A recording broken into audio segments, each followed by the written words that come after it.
Hello strangelings, welcome back to my parlor. So I'm sure you can see today we're talking about humility and knowledge. Now, before I get into that, I've talked many times about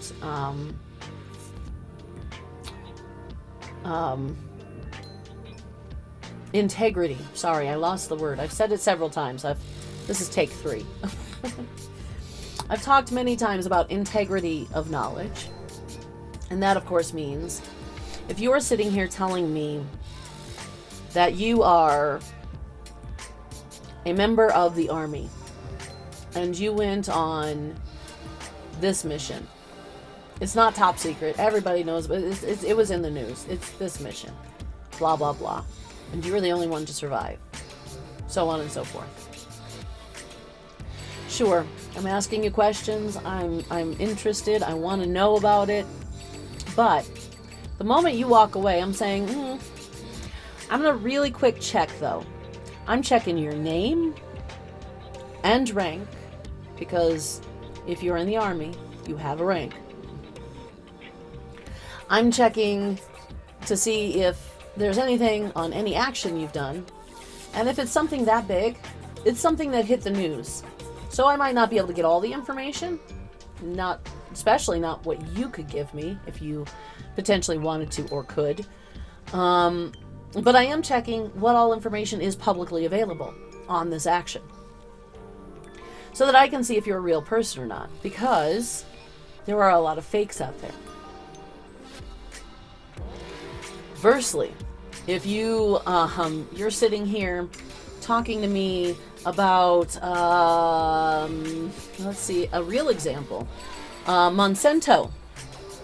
And we are talking about how I don't exactly agree with Monsanto because of the fact that there are severe issues with changing genetic DNA by literally taking some out and putting something else in. There are issues with that, as we do not even have a full mapping of the human DNA genome, let alone any other animal or plant's DNA or RNA. And not to mention the fact that, especially when we're talking about animals, they don't consider for RNA. Now, of course, in this conversation, the person I was talking to, well, she looked at me and said, but that's no different than natural selection. And I tried to explain to her how natural selection is a slow process compared to the instant gratification process of genetic alteration. Could not get her to understand. I was driving at the time and I could not give her facts, right? However, her arguments were not standing up to the rigors of fact-checking, where mine were. I can actually show you guys the evidence to this day of the things I say. It's why we don't have more cloning going on in the world. It's why we can't clone humans yet. There are a fair few animals that we can't quite clone yet. In fact, that experiment with Dolly the sheep, where Dolly the sheep only lived for 1 week, that was and is still the norm for cloning when it comes to animals. We can clone plants. We can rearrange their DNA much easier. They will live much stronger. And that is not because it is okay. That is not because it's good. That is not because it's safe. That is simply because of the fact that plants have a decentralized system, and it's easier to play around with them like that and have them survive. Now, of course, we're not talking about integrity in knowledge right now. We're talking about humility in knowledge. That, of course, looks different. Humility in knowledge, there's a lot of people who will say, my giving in to this woman and saying, you know what, that's fine, it's okay. I'm not near a computer, so I can't give you the evidence to show you what I'm talking about, so I'm just gonna concede to you right now. That's not literally what I said, but it's about what I said. Now, humility and knowledge is not that. Not that at all. What humility and knowledge is, well, it's a talent that actually exists only for a certain amount of people. And it is based on your mental maturity. I'm going to be dead honest with you guys, as always, but still, I'm going to be dead honest with you guys.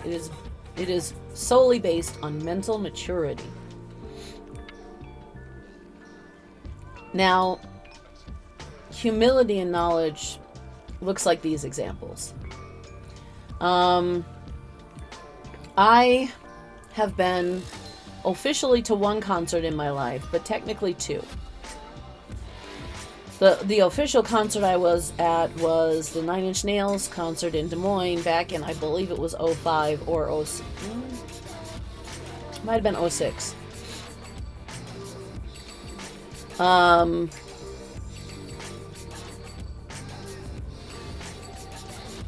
Actually, I'm not sure what year that was. Anyhow, not part of what I'm talking about, so we're gonna skip over that.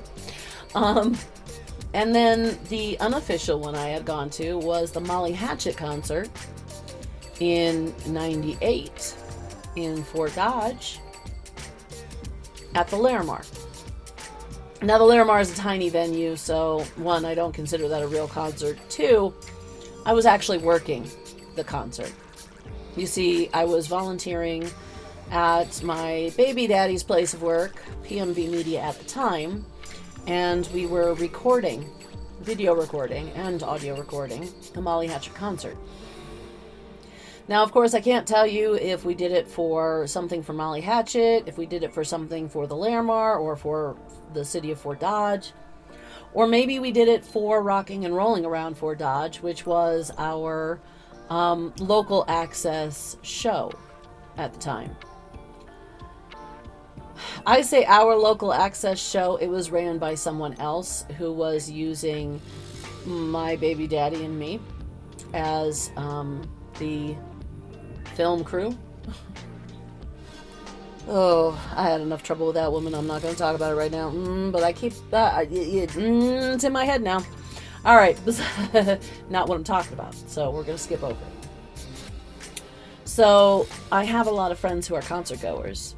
So humility and knowledge is, if I say I'm going to a concert and my friend is talking to me on the phone about this, and he says, I know you like to make sure you're protected. You're going to want to leave your protection at the car because now they are doing pat downs at this particular venue because of this incident or that incident, right? I, of course, am not a typical concert goer. I rarely get a chance to go to concerts, and I rarely have the money. So it ends up, I will sit there and be like, okay, well, all right, I will do that because you go to concerts more often than I do. You've been at this venue since blah, blah, blah happened, or whatever. Another good example is I have been around military folk for a very long time, pretty much my whole life. My grandfathers both served in the military for a little while. My paternal grandfather stayed in for 20 years and was retired with honors. So, so I have a lot of experience around military. I had a lot of military neighbors that I would talk to because I was a kid who was an info sponge and really wanted their knowledge so that I could add it to my database in here. And for the last good grip of almost just over half a year, yeah, about 7 months now, I have been participating in a few discords that involve military veterans, retirees, from anything from Marines to Navy to actually all branches. I'm pretty sure I have people I know in just about all branches of the military all together in my life. But on this Discord, there are several different branches, and a lot of people. Some of these people are in positions that they know knowledge that they can't tell me. Things like that. So when I sit there and we're talking something military, I will sit there and be like, well, okay, so from my understanding, they know my knowledge base is from my grandfather, who was in for 20 years. From my understanding, this is what I understand to be how it happens, or whatever. Correct me if I'm wrong. This is my knowledge. And the thing is humility in knowledge looks like this. When I say correct me if I'm wrong, I mean correct me if I'm wrong. I mean, if I am wrong on this, I want to be able to be right. So I want to edit my database. If I am wrong, please let me know. And of course, you know, they'll tell me what they can. I mean, there are some things that I say that I have said one or two things that I haven't said anything that can't be answered, but I have said one or two things that have to have roundabout answers. So, I mean, and that's fine, because the truth is, I've been around military people my entire life. I understand if you can't say something, you can't say something. Whether it's because you're under the Secrets Act, whether it's clearance stuff, or whether it's because psychologically you have too much pain when thinking of that situation, so you cannot actually bring yourself to talk about it. There are many reasons why soldiers, ex-soldiers especially, cannot talk about certain things. But when I have knowledge that is incomplete or incorrect, I invite that correction. And I invite that correction because it's the only way to grow, to learn more. I'm an info sponge. I want to know as much correct information as I can. Now you might be asking why in the world I'm making the video. Well, that's simple. You see, at least here in the States, there's been a lot of things that we could call epidemic. And one of them has been this idea of, I believe personally it's born out of main character energy and or narcissism in full, because there is a difference between main character energy and narcissism. I believe that for some reason there are some people, especially in this country, especially more in the modern time, that really believe that somehow, if you are telling them that this knowledge is incorrect, here, let me help you with the correct information, that somehow you are saying that they are a bad person. There are also people who are so egotistical that they believe that they are always right no matter what, even when they're not, even when they have the evidence. And then there are some people who, not too long ago I made a video when I was talking about faith and people's faith being attacked, feeling like a physical attack, psychologically and physiologically will feel sometimes like a physical attack. And unfortunately that falls under a certain emotional and mental maturity level, that they will feel that that's an attack. But it is the same actual problem that is happening. These opinions that people have, of course, marinate in their head until their brain believes them to be fact. And when they're found out to be not fact, certain people in this world have a knee-jerk attack reaction.